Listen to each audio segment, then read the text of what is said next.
Stop what you're doing for a second because the next move in precious metals won't feel like a normal rally. It will feel like a door slamming, the kind that makes people stare at their screens and ask, did that really just happen? And before we go any further, quick favor. I'm running a campaign to eliminate copycat channels. If you value this content, support it by subscribing and commenting our John AG so the algorithm knows who the real one is.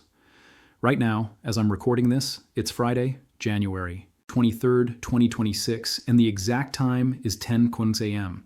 Comment the time you're watching this because I want to see where in the world this message is landing. Now, here's what's wild. We're not just talking about a shiny metal rally. We're talking about a market that's behaving like it's getting repriced, as if the old labels are being peeled off and replaced in real time. Gold is hovering around the edge of $5,000 per ounce, and silver is flirting with the psychological wall at 100. That alone is enough to wake people up. But that's not the real story.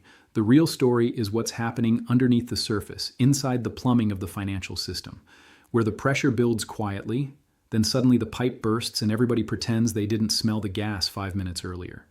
Today, I'm going to walk you through 3 things. First, why silver's recent surge looks less like a top and more like a launch sequence. Second, why the bond market is the sleeping monster most people refuse to look at. And third, the uncomfortable truth about what happens when governments try to fix that monster with printed money and why metals usually react in a way that shocks even the people who claim they're prepared. And yes, the description has bonus links. There's a premium WhatsApp channel link in there, and there's also a channel membership join link. Keep those saved because later in this video, I'm going to tell you exactly why you might want the faster updates. Okay, let's set the stage properly. In every bull run, there's a moment where price stops acting like price. It stops climbing politely, it stops waiting for permission, it starts moving as if it's trying to get away from something. If you've watched markets long enough, you know that moment has a signature. The pullbacks get shorter, the pauses get tighter. The dips that used to take weeks now take days, and the dips that used to take days start happening in hours. People call it momentum. I call it time compression. And when time compresses, one headline can do the damage of a whole quarter. Silver is showing that signature right now. But I need you to understand why that matters. Because the average investor gets tricked at exactly this point. They look at a chart and say, it already doubled, it already ran, it's too late. That sentence has destroyed more portfolios than bad companies ever did. Because in these kinds of moves, the early phase feels exciting, and the middle phase feels boring, and then the final phase feels illegal. The final phase is where the candles get tall, where the headlines get loud, and where people who mock the trade suddenly start explaining it to their friends like they discovered it. The big clue today is not just the price of silver. It's silver's relationship to gold. Think of gold as the grandparent in the room, quiet, respected, heavy, slow-moving, the asset people whisper about when they're nervous. Silver is the younger sibling, more volatile, more emotional, more tied to factories and electricity and real-world demand. When silver starts gaining ground against gold, it's not just a metal rally, it's the market's risk temperature changing. And this week, that relationship has moved in a way you can't ignore. With gold near $4,050 and silver near $99, the gold to silver ratio is sitting around 50-1. That's not some random number. It's a psychological boundary because for long stretches of modern history, that ratio has lived higher than that. When it drops fast, it's telling you silver is moving from also ran to main character. Here's the twist. Silver doesn't have to become rare overnight for this to happen. It just has to be treated as scarce. And scarcity is not only about geology. Scarcity is also about logistics, refining capacity, fabrication, inventories, and whether the market can get real metal delivered when it actually wants it. Paper contracts can pretend everything is fine right up until the day they can't. Now let's talk about the pattern that leads up to a true breakout, because this is where most people get shaken out. In a typical climb, you get a push upward, then a messy sideways period where the chart looks like it fell asleep. Everyone gets bored, the loud voices declare the rally is over, then the market springs again, rinse, repeat. It's like the market is building stair steps. Each step is a new base. Silver has done that for years, and it did it in a way that trained people to doubt it. Every time it poked its head up, it got slapped down. Every time it got exciting, it got quiet. That conditioning matters because the market likes to punish the largest number of people. If most people expect the slap down, the next move is often a surprise in the opposite direction. Now add a new ingredient, industrial demand that isn't a rumor anymore. Let me give you a data point that almost nobody on social media talks about because it's not sexy, but it's powerful. In 2024, total global silver demand was around 1.16 billion ounces, and industrial demand hit another record year, driven by electronics and electrical applications. The solar sector alone consumed roughly about 200 million ounces of silver in 2024, around a fifth of total demand, depending on how you slice it. And in recent years, solar has become a monster buyer compared to a decade ago. That matters because a lot of people still talk about silver like it's just coins and bars. They picture a vault. They don't picture a solar farm. They don't picture wiring, circuitry, medical applications, sensors, and the endless small places where silver is used and then dispersed. Now, I'm going to say something that might make some silver bulls angry, but it's necessary if you want to survive the next phase. Industrial demand is strong, yes, but industrial demand isn't the only driver. In a true squeeze, investment demand can overwhelm the market far faster than industry can. That's why silver can go vertical. But it's also why silver can fall hard in the middle of a vertical move. And that leads to the first cliffhanger you need to prepare for. Even if silver is headed much higher, there can be a brutal shakeout that happens right in the middle designed to make confident people panic. Hold that thought because we're coming back to that exact mid-move trap in a few minutes, and it might be the most important thing you hear today. Before that, let's zoom out to the macro backdrop that's turning this from a normal bull run into something more dangerous and possibly more profitable for those who stay disciplined. Look at the bond market. Most people treat bonds like boring background noise. They think of bonds as the thing your uncle holds in retirement. They think of bond yields like a technical detail that only economists care about. That mindset is a luxury, and luxuries get taken away in crisis. Here's where we are right now. Long-term government yields in major economies are elevated and jumpy. In the United States, the 30-year yield has been hanging around the upper 4% range this week. In the United Kingdom, long-dated gilt yields have been in the low 5% area. In Japan, officials are openly warning about rapid moves in long-term rates, and markets are obsessing over what the central bank will do next. Why should you care? Because the bond market is the spine of the modern system. Stocks get the headlines, but bonds carry the weight. Governments finance themselves through bonds. Banks treat bonds as safe collateral. Pension funds are built around bonds. When bonds wobble, the entire tower feels it. And here's the nightmare scenario nobody wants to say out loud. A true loss of confidence in government debt doesn't look like a normal crash. It looks like a credibility event. That's why some people call it nuclear. Not because it literally explodes, but because it changes the rules of the room. Once credibility cracks, it's hard to glue back together. Now, I want you to think about what governments do when credibility cracks. They don't shrug and accept austerity. They don't politely default. They reach for the lever that has saved them before, liquidity. And liquidity is a nice word for money creation. When central banks lean into money creation to calm a debt market, they can stabilize prices temporarily. But they also send a message that the currency unit is being diluted to protect the bondholder. And that message travels fast. That's why metals react like they do. Metals are not voting for a party. Metals are not cheering for a politician. Metals are reacting to the math. Let me bring in another fresh number that adds weight to this. In fiscal year 2025, the U.S. government ran a deficit around $1.8 trillion. Interest costs have become a monster line item. There were reports of interest spending topping $1 trillion over that fiscal year. That's not a typo. When interest becomes that large, it becomes politically radioactive. And it also becomes financially destabilizing because you can't cut interest without cutting rates. And you can't cut rates without risking inflation expectations. And when you put that loop next to a bond market that's already nervous, you get the conditions for a sudden pivot. Not a gradual policy shift, a sudden one. Now here's where I'm going to challenge one major narrative floating around right now. A lot of people are saying this is all about manipulation breaking or they finally lost control. It's a dramatic story. It's also incomplete. Yes, markets can be influenced. Yes, big players can lean on price, but the bigger driver isn't a single villain. The bigger driver is structural, supply chains, deficits, industrial consumption, and the amount of currency created to fund governments. In other words, even if you removed every alleged manipulator from the room, you'd still have a setup where tangible assets get repriced upward when paper promises get questioned. That's the uncomfortable truth, and it's why this move doesn't depend on one headline. It depends on the system's balance. Now let's talk about the part that makes people's eyes widen. Targets. You've heard wild numbers, 200, 300, 500, and I'm not here to laugh at them. In extreme conditions, silver can overshoot. It has a history of violent bursts. But I'm also not going to hypnotize you with a number and forget the journey, because the journey is where people fail. So instead of worshiping targets, let's talk about drivers. If gold continues to push higher in a risk-off environment, and if the gold to silver ratio compresses further, then silver can mathematically reach levels that feel surreal. If gold ran towards $7,000 or $8,000 in a multi-year credibility crisis, and silver reclaimed a more aggressive historical relationship to gold, then yes, silver could land in the multiple hundreds. But here's the skeptical alternative you must respect. Silver is also an industrial metal. If we hit a deep recession that crushes manufacturing, industrial demand can soften.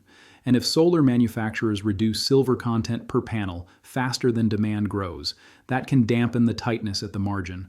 So the question is not, can it hit $500? The real question is what sequence of events gets us there and what pain happens in between, because pain is guaranteed. Let's return to that mid-move trap I warned you about. In past explosive runs, silver has often staged a nasty reversal at the halfway point, not because the bull market ended, but because leverage players got flushed. The market shakes the tree to see who falls. Then it climbs again.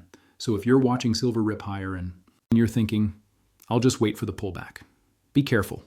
Sometimes the pullback is only a few hours. Sometimes it's a sudden air pocket that drops 12% and then recovers before you even finish your coffee. And sometimes the pullback comes after an even more insane move that leaves you frozen. This is why I'm insisting on discipline, not hype. Discipline. Now, let me make this practical. If you already hold metal, the battle is psychological. The market will try to bully you into selling too early. The headlines will scream top. The comment sections will fill with people calling for collapse. And then on the day you sell, the market will often rip in your face. If you don't hold metal, the battle is also psychological because buying after a big move feels painful. It feels like you missed it. But the truth is, in a structural repricing, the early move is a warning, not the end.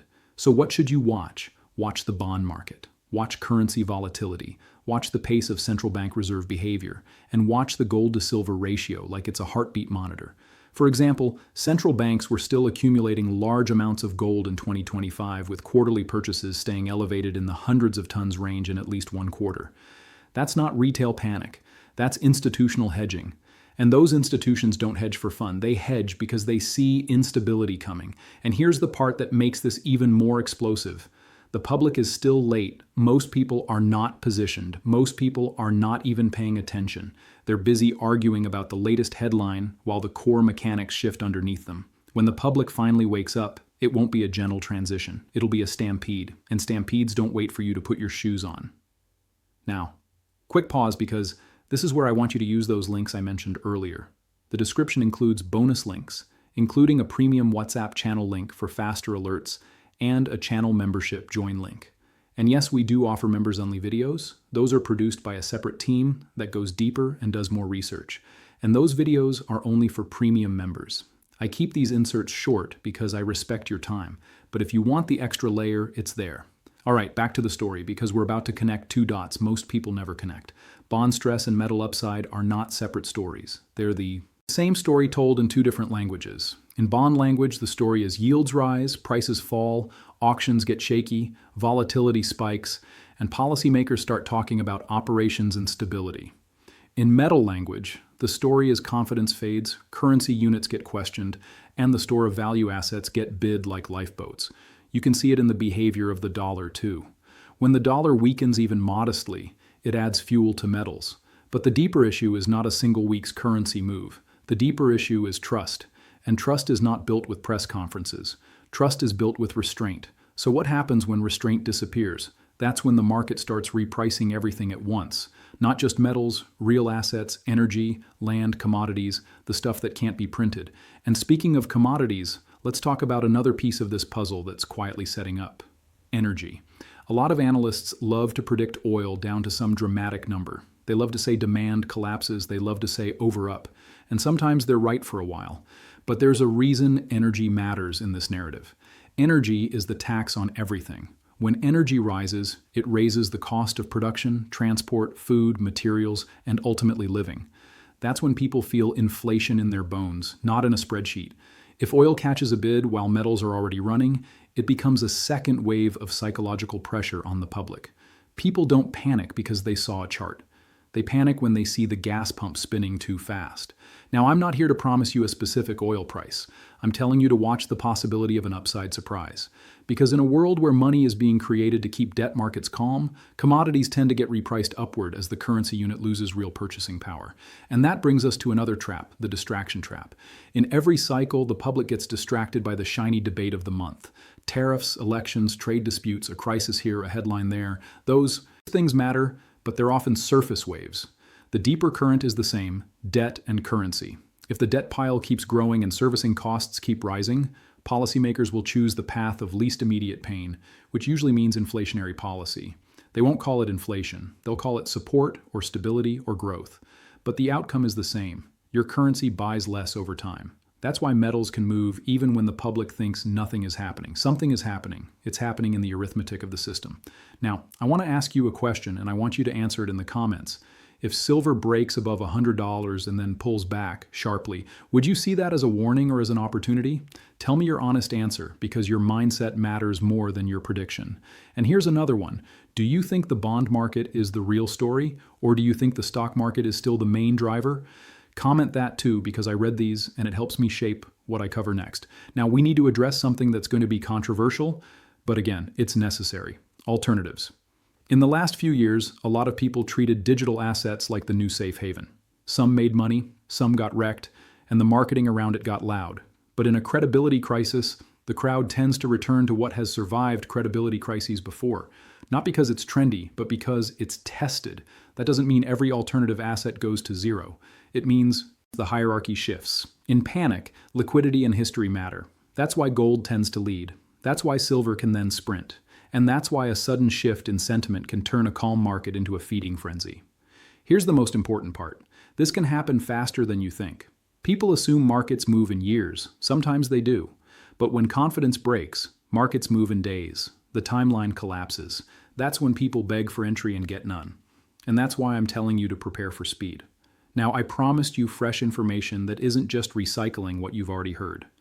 So let me add concrete context you can use today. Silver has been running structural deficits in recent years, meaning demand has been outpacing supply. Estimates for 2025 deficits have been discussed in the neighborhood of 100 million ounces.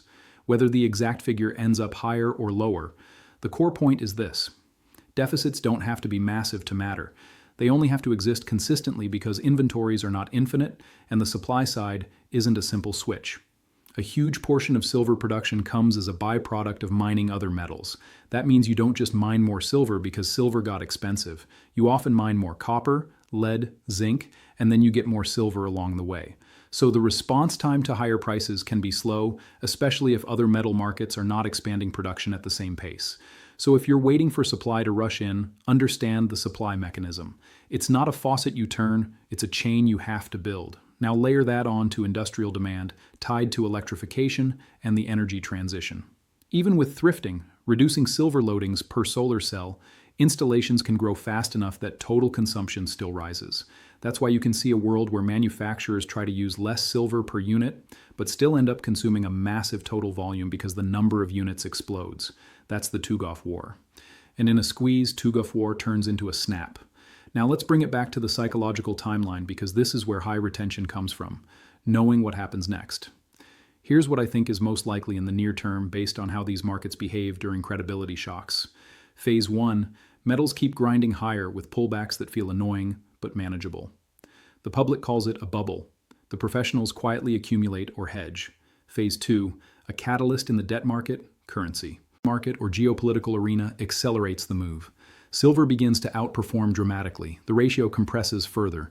People who ignored metals suddenly start looking at them. Phase 3, the midpoint stumble. A violent pullback that feels like the end.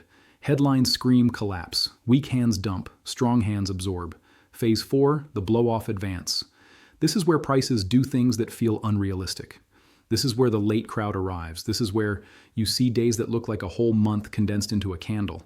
And then eventually Phase 5, the aftermath. The part nobody wants to talk about. The part where policy responses and market structure determine whether the new price reality holds or whether it partially retraces. Notice what I didn't do. I didn't promise you a single straight line because that's not how markets work. The straight line story is how people get trapped. Now let me slot in something important for community, because you're not watching this alone. If any of you are successful, maybe you caught the early move, maybe you hedged properly, maybe you protected your family. Share your success story in the comments so other people can stay motivated. One win story can keep someone from giving up. And I'll say it again later, because repetition helps. If you're doing well, drop your story below. People need proof that discipline works. Now about that Silver Success Stories channel I promised to mention. If you want to learn silver-related success stories, the link is in the description. Subscribe there too, and see how real people found opportunities and actually made money. It's a different vibe, but it's powerful. All right, now let's get tactical again, because we're entering the part where your decisions matter. If silver breaks and holds above $100, that's a headline event. But the bigger signal will be what it does after the headline. Does it snap back quickly after dips? Do buyers show up immediately? Does the ratio keep compressing? If you see dips being bought in hours instead of weeks, that's acceleration. That's the market telling you liquidity is pouring in and sellers are getting exhausted. At the same time, watch the bond market for signs of strain beyond normal noise. Rising yields alone are not the whole story. The story is volatility, failed rallies, and policymakers sounding nervous. When you hear language about providing liquidity or ensuring orderly market function, that's often a sign the system is wobbling. And when the system wobbles, people reach for assets with no counterparty risk. Now, one more skeptical angle, because I don't want you to be blindsided by the bear case. If policymakers manage to stabilize long-term yields without reigniting inflation expectations, if they pull off a rare balancing act, metals could consolidate for longer than bulls expect. Price could turn sideways. It could frustrate you. It could make you doubt.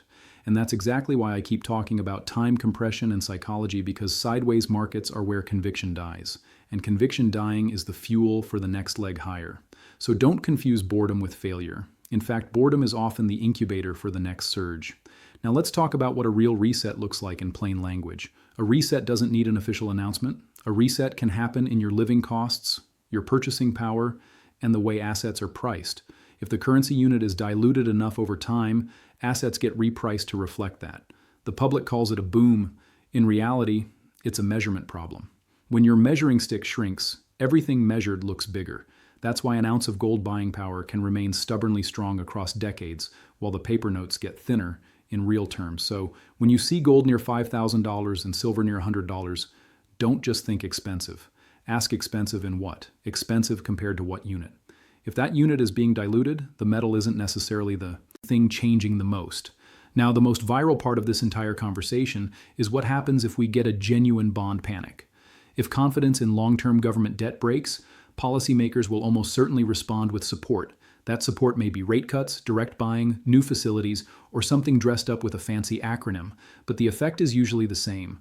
More currency units chasing the same real-world stuff. And that's when metals can surge in a way that feels like a trapdoor open beneath the market. Now, I want you to imagine the sequence. Stocks wobble, bonds wobble, currency swings, people look for safety. The first wave hits gold, then silver, being smaller and thinner, can move like a spring, and then suddenly silver isn't moving 5% in a week. It's moving 5% in a day, then it's moving 10% in a day. Then the exchange changes margin requirements, and people can't hold their positions, and the market whipsaws violently. That's not fear-mongering. That's how thin markets behave when money floods in. So how do you survive it? You survive it by deciding your plan before the candles get tall. If your plan is to wing it, you will freeze at the worst moment. You will sell low, you will chase high, you will become a statistic. Instead, decide your rules. Decide what you own and why. Decide how you'll react to a sudden 15% drop that happens in one session. Decide whether you're holding for a multi-year thesis or trading for a short-term pop. Most people don't lose because their thesis was wrong.